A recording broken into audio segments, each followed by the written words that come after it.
Welcome to my YouTube channel unique classes. आज हम करेंगे क्लास 12th की अभिव्यक्ति और माध्यम। ये क्लास 12th और क्लास 11th दोनों के लिए है अभिव्यक्ति और माध्यम। इसमें हम देखेंगे कि जो आलेख है और फीचर लेखन किस प्रकार से किया जाए और आलेख और जो फीचर है उनके बीच में अंतर क्या है। तो अंतर नहीं समझ में आएगा तो आप कैसे लिखेंगे, तो इसलिए अंतर भी समझना जरूरी है। और इसी के साथ आपको क्या है, कुछ बातों का ध्यान रखना है जब आलेख और फीचर लिखें आप, तो किस प्रकार से लिखना है आलेख और फीचर। एग्जाम्पल भी देखेंगे हम इसका। तो देखिए यहाँ पर सबसे पहले बात की जाए आलेख और फीचर में अंतर क्या होता है। तो आलेख में क्या होता है, आलेख जो होता है वह गंभीर अध्ययन पर आधारित होता है, यानी कि कोई भी विषय है उस पर क्या होता है, वह वास्तविकता, आलेख के अंदर क्या होती है, वास्तविकता होती है, रियलिटी ज़्यादा होती है फीचर के मुकाबले। फीचर में रियलिटी कम होती है। आप इसमें क्या कर सकते हैं, इसमें आप मनोरंजन ढंग से लिख सकते हैं फीचर को, क्योंकि अगर आपने इसकी डेफिनेशन पढ़ी हो, फीचर क्या होता है, एक मनोरंजन ढंग से प्रस्तुत किया जाता है। हमने इसकी डेफिनेशन में पढ़ा था। तो फीचर क्या है, मनोरंजन ढंग से प्रस्तुत किया जा सकता है किसी भी विषय पर जो आलेख होता है वह क्या है, गंभीर अध्ययन पर आधारित होता है, प्रमाणिक रचना होती है आलेख, यानी कि जो बात प्रूफ हो चुकी है वो क्या है, आलेख के अंतर्गत आएगी। पहली बात ये होगी, यानी कि आलेख में वास्तविकता ज़्यादा होगी, रियलिटी ज़्यादा होगी फीचर के मुकाबले। अब दूसरा जो इसके बीच में अंतर है वो ये है कि जो आलेख है उसमें क्या होता है, आलेख में कल्पना को स्थान नहीं मिलता है, यानी कि जो लेखक है, जो आलेख लिख रहा है, वह अपने मन के विचार इतने ज़्यादा नहीं लिख सकता है उसके अंदर जितने कि वह फीचर में कर सकता है। फीचर में क्या है, फीचर में कल्पना को भी स्थान दिया जाता है। कल्पना और सृजनशीलता के कौशल को निखारा जाता है फीचर के द्वारा। तो जो कल्पना है उसे स्थान मिलता है फीचर में, यानी कि आप अपने मन के विचारों को ज़्यादा लिख सकते हैं फीचर में। और जो आलेख होता है, आलेख क्या वास्तविकता पर आधारित होता है, इसी कारण क्या है, आप कल्पना को इतना ज़्यादा स्थान नहीं दे सकते हैं। जो वास्तविक है उन्हीं मुद्दों को ज़्यादा उसके बारे में बताया जाता है। तो ये अंतर हो गया। अब देखिए आलेख और फीचर को लिखते समय किन बातों का ध्यान रखना चाहिए। तो सबसे पहली बात यहाँ पर ये है, आलेख हो चाहे फीचर हो, उसकी भाषा कैसी होनी चाहिए, सरल होनी चाहिए, सरस होनी चाहिए और भावपूर्ण होनी चाहिए।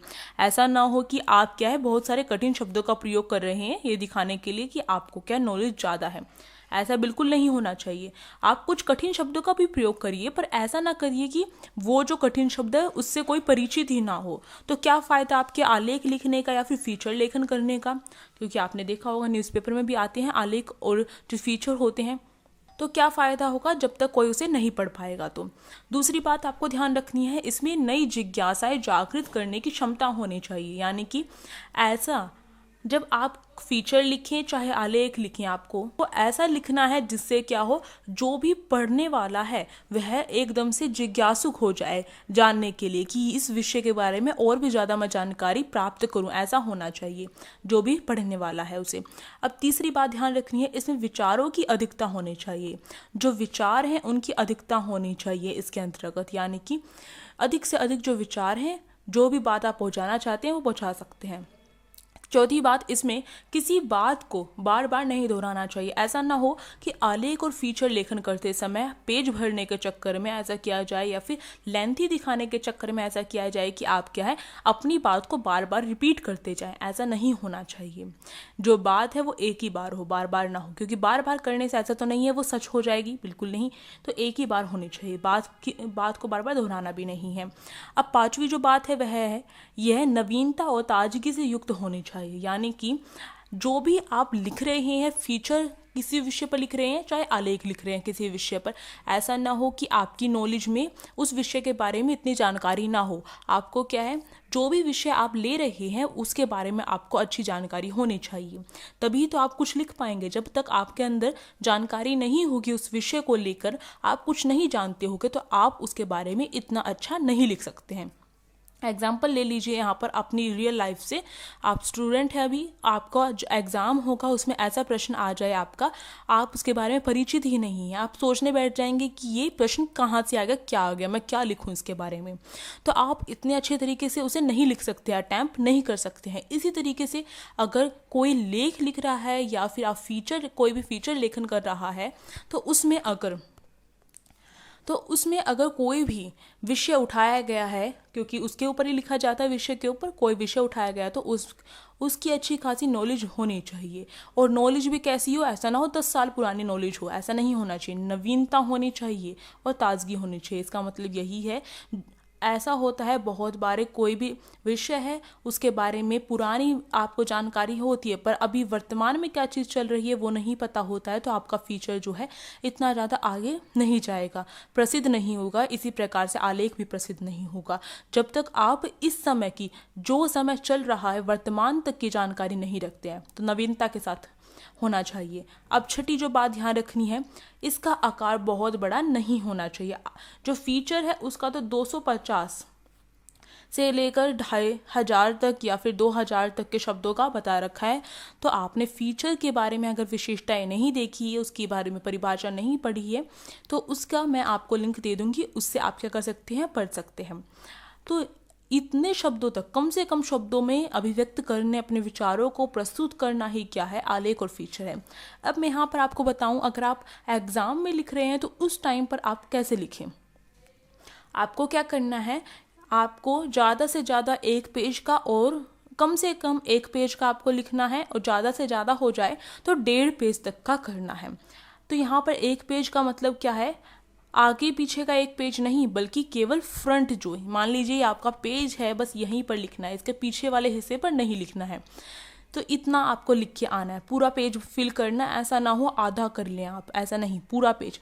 एक बात और यहाँ पर आपको अच्छे से क्लियर करना चाहती हूँ मैं, बहुत बार क्या होता है, आपने आंसर, मान लीजिए पूरा का पूरा पेज है आपके पास, यहाँ पर ये पूरा पूरा पेज है, और आपका आंसर यहाँ सेकंड तक कंप्लीट हुआ है, फिर आपका ये क्या है, आधे से ज़्यादा पेज बच गया है।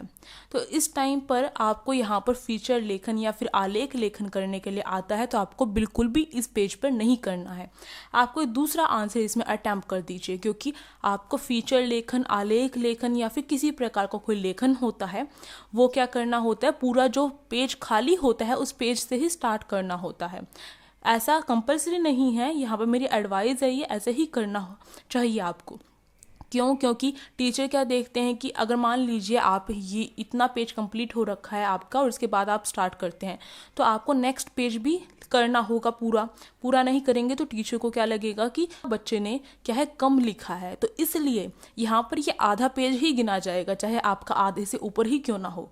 तो इसलिए आपसे ये एडवाइस है, ये आपको सजेशन दिया जा रहा है कि आप क्या करें, नए पेज से शुरुआत करें लेखन करने की। अब और बातें जो ध्यान रखने की है वो ये है कि आप जब भी फीचर लेखन करें या फिर आलेख लेखन करें, तो उस टाइम पर आपको क्या करना है, आपको जो विचार हैं उस विषय के बारे में मन में सोच लेने हैं, और एक फॉर्मेट तैयार कर लेना है कि आप किस तरीके से उसे प्रस्तुत करेंगे। साथ ही साथ जो फर्स्ट पैराग्राफ होगा आपके लेखन का, वो क्या होना चाहिए, वो ज़बरदस्त होना चाहिए, यानी कि बहुत अच्छा होना चाहिए, अट्रैक्टिव होना चाहिए, आकर्षक होना चाहिए। और जो लास्ट पैराग्राफ होगा वो भी अच्छा होना चाहिए। अब यहाँ पर मैं आपको बता दूँ, यहाँ पर निबंध की तरीके से ही आपको लिखना होता है, पर निबंध में हम क्या करते थे, हम जैसे कि भूमिका डालकर और फिर उसके बाद लिखते थे, इसी टाइप से लास्ट वाला जो पैराग्राफ निष्कर्ष लिखकर उसके बारे में लिखते थे। पर ऐसा नहीं करना है, इसमें आपको कोई भी सब हेडिंग नहीं बनानी है या फिर हेडिंग नहीं बनानी है, बस आपको पैराग्राफ लिखते जाना है। फर्स्ट पैराग्राफ हो गया, एक लाइन छोड़ी और यहाँ से स्टार्ट कर दीजिए, यानी कि ये फॉर्मेट में चल रहा था फर्स्ट पैराग्राफ, तो सेकंड पैराग्राफ यहाँ से स्टार्ट कर दीजिए। क्यों किया जाता है, ये इतना एरिया क्यों छोड़ा जाता है, कि टीचर को दिखे, एग्जामिनर को दिखे कि बच्चे ने नेक्स्ट पैराग्राफ स्टार्ट किया है। तो ये होती है कुछ बातें ध्यान रखने की। अब हम देखेंगे एक एग्जाम्पल के साथ। तो देखिए, अब देखिए यहाँ पर प्रश्न है, खेल और स्वास्थ्य में फीचर लिखो। इसमें किस प्रकार से लिखा गया है, पहले थोड़ा एनालाइज करिए। यहाँ पर देखिए फर्स्ट पैराग्राफ, ये सेकंड पैराग्राफ है, तो इसमें पैराग्राफ इस तरीके से चेंज करके लिखे गए हैं, तो इसी तरीके से आपको लिखना है, और कम से कम 3-4 पैराग्राफ आपको लिखने हैं और एक पेज कंप्लीट करना है, ठीक है। अब आपको देखिए यहाँ पर क्या है, इतनी लाइन छोड़ के फिर लिखा गया है। इसका कारण मैंने अभी आपको बताया कि एग्जामिनर को साफ साफ दिखे कि आपने पैराग्राफ चेंज किया, बीच में यहाँ पर खत्म हो गया है पैराग्राफ, एक लाइन छोड़नी है और फिर अगली लाइन से स्टार्ट करना है, ठीक है। ये बातें हो गई है। अब इसे पढ़कर देखते हैं हम, आपको पढ़ते ही समझ में आएगा कि इन्होंने कितने आकर्षक ढंग से लिखा गया है। तो फीचर लेखन किया गया है यहाँ पर, हमारे जीवन में खेल खेलना एक शारीरिक क्रियाकलाप है जिससे हमारे शरीर के सभी अंगों का संचालन होता रहता है, जिससे हमारे शरीर में रक्त का परिसंचरण भी सुधर जाता है। जीवन में सदैव खेलों में भाग लेने से सबसे पहले तो हमारे स्वास्थ्य पर उत्तम प्रभाव पड़ता है। हमारी कोशिकाओं में रक्त का संचार सही बना रहता है। तो आप देख रहे हैं यहाँ पर खेल और स्वास्थ्य के बारे में बताना था, तो यहाँ पर इन्होंने क्या किया, फर्स्ट पैराग्राफ में आपको पढ़ते ही समझ में आ रहा है कि यहाँ पर खेल के बारे में बता रहे हैं ये, और खेल को क्या है, एक शारीरिक रूप से खेल किस प्रकार से हमारे स्वास्थ्य पर प्रभाव डालता है उसके बारे में, उसके बेनिफिट्स बता रहे हैं। जिससे क्या है, अगर मान लीजिए यही आपका जो फीचर है ये आपका न्यूज़पेपर में छप जाए और अगर कोई पढ़ेगा, पढ़ते ही ऊपर की 2-4 लाइन पढ़ते ही उसे ऐसा लगेगा कि खेल खेलना कितना ज़रूरी है अपने जीवन में, खेलों से इतने सारे फ़ायदे होते हैं। तो यानी कि पढ़ने वाला क्या हो रहा है, अट्रैक्ट हो रहा है। तो इस तरीके से आपको क्या है, लिखना है। अगर मान लीजिए कोई भी विषय है जिसके ऊपर जनता सोचे, ऐसा आपको लिखना है, तो आपको स्टार्टिंग में ही उसके बारे में जो भयानक बातें हैं जिससे जो जनता है वह सोच विचार में लग जाए, ऐसी बातें आपको शुरुआत में ही बतानी होंगी। यानी कि जो रोचक बातें हैं वो आपको शुरुआत में बतानी है। अब यहाँ तक आप समझ गए होंगे। अब आगे देखिए, हमारे ऊतक जो टूटते रहते हैं वे फिर से बनते रहते हैं। हमारा स्नायु तंत्र मजबूती से काम करता है। यदि स्वस्थ वातावरण में सामान्य शारीरिक गतिविधियां की जाए तो शारीरिक सुंदरता साथ साथ स्वास्थ्यगत सुंदरता भी प्राप्त होती है। तो यहाँ पर पता चला, इसका बेनिफिट बताया है इन्होंने। अब आगे देखिए नेक्स्ट पैराग्राफ में कैसे बता रहे हैं ये, खेलों में भाग लेने वाले व्यक्ति का शारीरिक व मानसिक विकास दूसरों से अच्छा होता है। तो देखिए एक रोचक बात बताई है इन्होंने यहाँ पर, वह दोनों में संतुलन बनाए रखने में सहायता करता है। उसके स्मृति स्तर, एकाग्रता स्तर और सीखने की क्षमता में सुधार होता है। ये फीचर लेखन यहीं तक का था ये। तो इससे आपको क्या बात यहाँ पर समझ में आ रही है, यही बात समझ में आ रही है कि आप क्या है, आप अपने मन के विचार फीचर में लिख सकते हैं। पर आलेख में क्या है, आलेख में जो भी चीज़ है वो वास्तविक होनी चाहिए। यहाँ पर आप देख चुके हैं, सीख चुके हैं किस प्रकार से फीचर लेखन करना चाहिए, और इसी प्रकार का आलेख लेखन भी होता है। बस आलेख लेखन में आपको वास्तविकताओं का ध्यान रखना है।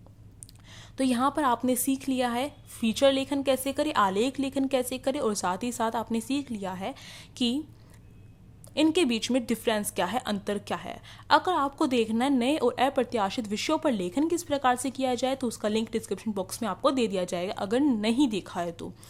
और अगर वीडियो अच्छी लगी तो लाइक कर सकते हैं, वीडियो को शेयर कर सकते हैं ज़्यादा से ज़्यादा के पास, जिससे कि उन्हें भी समझ में आए। और साथ ही साथ अगर चैनल पर पहली बार विजिट किया है तो आप चैनल को सब्सक्राइब भी कर सकते हैं। साइड में जो बेल आइकन है उसे प्रेस करना मत भूलिएगा, जिससे कि न्यू वीडियोज़ की नोटिफिकेशन आपके फ़ोन में आ सके। Thank you.